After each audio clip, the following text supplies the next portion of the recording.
இந்த 200 ஏக்கர் நிலம் தாண்டா என் கனவு. இந்த மலை ஃபுல்லா பல்புடா. இதை மட்டும் நான் அடைஞ்சிட்டேன்னு வச்சுக்கோ, பாபுலவே எனக்கு இல்லடா.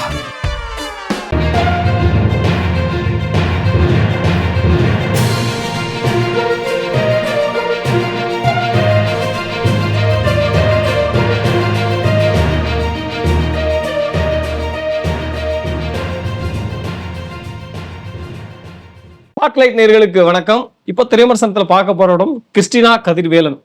மதம் என்பது காதலுக்கு முன்னாடி ஜாதியாது மதமாது அப்படின்னு சொல்லுவாங்கல்ல, அந்த மாதிரி காதல் தான் பெருசு. அதுல வந்து மதமோ ஜாதியோ எங்கேயும் குறிக்கிட முடியாது அப்படின்ற ஒரு கான்செப்ட் வந்து இந்த படம் வந்து மெலிதாக பேச வருகிறது. படத்துல ஒரு இன்ட்ரெஸ்டிங்கான லைன் இருக்கு. கதையை அதை மட்டுமே நம்ம சொல்லலாம்.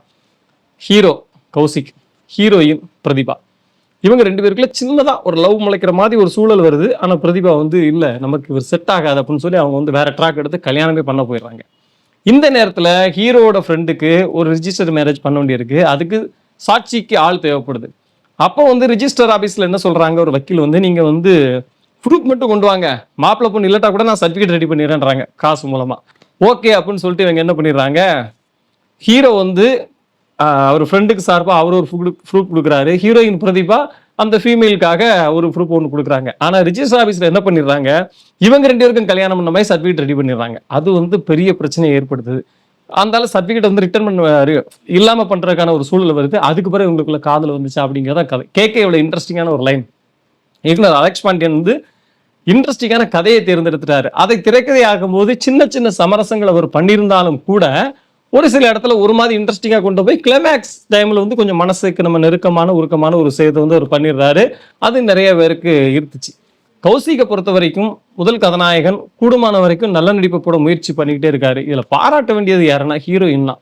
பிரதீபா ஸ்க்ரீனில் பார்க்க அவ்வளோ அழகாக இருக்காங்க. நம்ம வீட்டு பொண்ணு மாதிரி அந்த பழைய காலத்தில் ராதாலாம் இருப்பாங்கல்ல, அந்த ஸ்டைலில் வந்து இருக்காங்க. அதனால இயல்பாகவே அவங்க மேலே அவங்களுடைய அழகு மேலே நமக்கு ஒரு ஈர்ப்பு வந்துடுது.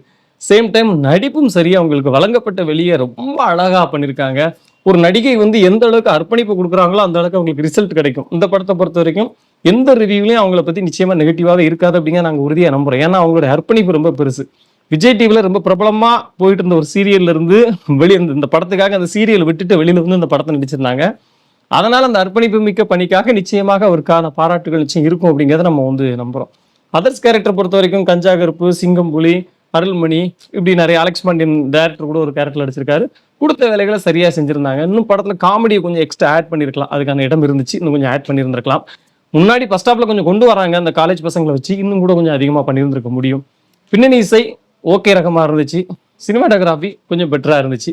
இன்னும் கொஞ்சம் மெனக்கட்டா மிக நல்ல படமாக வந்திருக்கும். ஆனால் இருந்தாலும் முதலுக்கு மோசம் இல்லை என்று சொல்கிற வகையில் இந்த படம் வந்து ஒரு நல்ல அப்ரோச்சாக தான் இருக்குது. டைம் இருக்கவங்க நிச்சயமாக போய் பார்க்கலாம். நன்றி, வணக்கம். இந்த வீடியோ உங்களுக்கு பிடிச்சிருந்தா லைக் பண்ணுங்க, கமெண்ட் பண்ணுங்க, ஷேர் பண்ணுங்க, சப்ஸ்கிரைப் பண்ணுங்க.